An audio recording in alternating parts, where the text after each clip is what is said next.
He deals with what is a terrible storyline for his campaign and is just really rocking his party.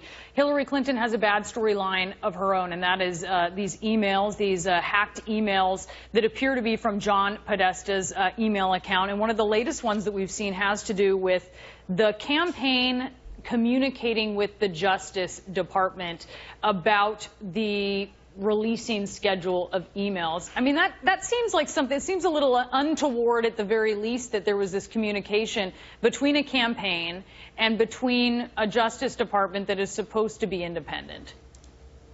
Well, Brianna, in all fairness, the Russians have hacked emails. The Russians have decided that if they could, they would endorse Donald Trump. They can't endorse Donald Trump. They're trying to influence this election. I don't give any of these emails credibility unless I can check them out. You don't give them credibility. If they were fake, you don't think the campaign would say they're fake. So you're questioning the veracity of the emails.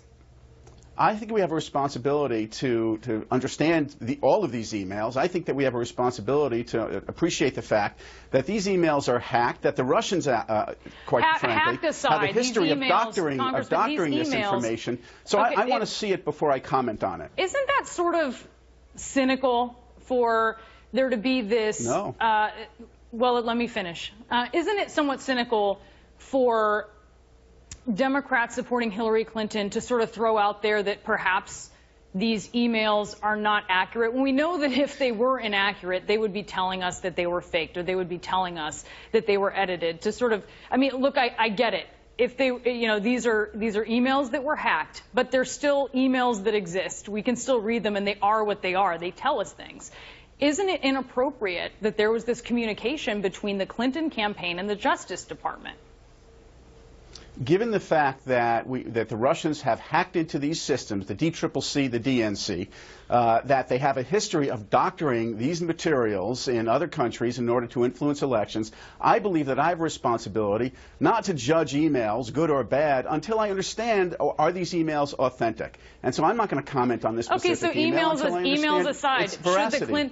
Should the Clinton campaign, should a campaign be communicating with an independent Justice Department about something pertaining to the candidate doing something that was being investigated by the FBI?